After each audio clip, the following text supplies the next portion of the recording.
Dello Stritto talking about movies. Hey, Frank. Welcome to Visual Radio. How you doing? Good. Tomorrow night at 9 o'clock, we are watching what movie? Love Laughs at Andy Hardy. Love Laughs at Mickey Rooney, too. Oh, yeah, well, Mickey Rooney is good in the movie. Let's see, I'll talk a bit about it. It's the 15th Andy Hardy movie, and they made 15, and it was almost the last. It made one try 12 years later for another Andy Hardy movie, but it failed. So it was supposed to be the last Andy Hardy, and for a long time it was, but it's actually the 15 of 16. But they made those 15 in 9 years, and that shows you how popular it was. They were making as many as 3 at a time through a couple of those years. And through a few of those years, Mickey Rooney was the #1 box office star in the world. So he filmed these during his peak, but quite frankly, the series was a little off its peak by the time it got to the end. And this is the only one that takes place in the post-war. And Andy Hardy has gone off to war and returns in this movie and finds that the girl he loves is no longer available. And it's a sad movie to watch in a way, because Rooney is outgrowing the part. He never grew very tall. He only grew to be 5'2", and he was in a transition period. He was no longer going to be a big star because his height demanded that he be young, and he was obviously not the baby of the family anymore. And so, let's see, a couple weeks ago you showed a Mickey Rooney film Quicksand, which was made only 4 years after this, and that's a film noir, and Mickey Rooney is kind of a dark character in that, and that's more the roles he gravitated towards as he became an adult.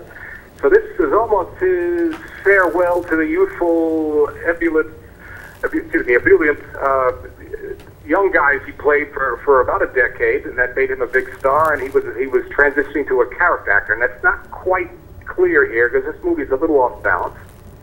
I'm amazed you remember all our movies, because I can't remember them. Can't remember what? I'm sorry, Joe. I'm amazed you remember all our movies that we play. There's so many of them. Well, I have to study them to talk about them, because you ask me tough questions and I don't want to look like an idiot again. So there's people listening.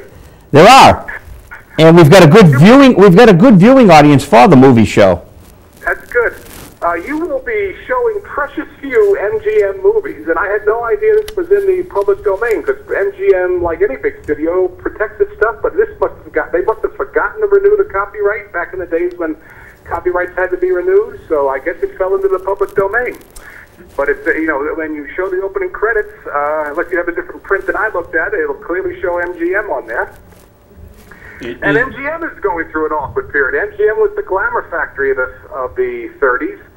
And as the 40s wore on, the post-war years, movies were getting grittier, and MGM was, hesitant to change their image. And a lot of the late 40s MGM movies are difficult watching today because they just don't seem to fit anywhere, and they don't seem to be, know where they're going.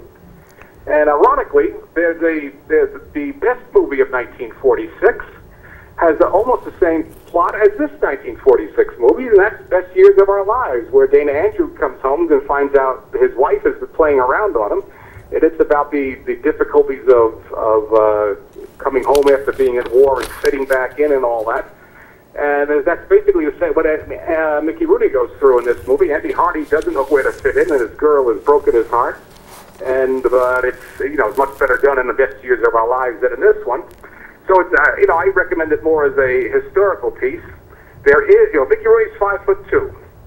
One of the girls he has a date with in this movie is named Dorothy Ford, and you can get varying estimates of her height, but most of them seem to be between 6'2" and 6'4", which in the mid-40s makes her a giantess. My mother was 5'6" in the 1940s, and she was considered a tall woman. So that shows you how tall a 6'2" woman would have been. And we've got 15 seconds left, Frank. So you got next week's movie too, right? I got next week's movie. I have it written down. I can't recall the name, but Rosa Valley. I'll be talking about that next week. So. Thanks so much.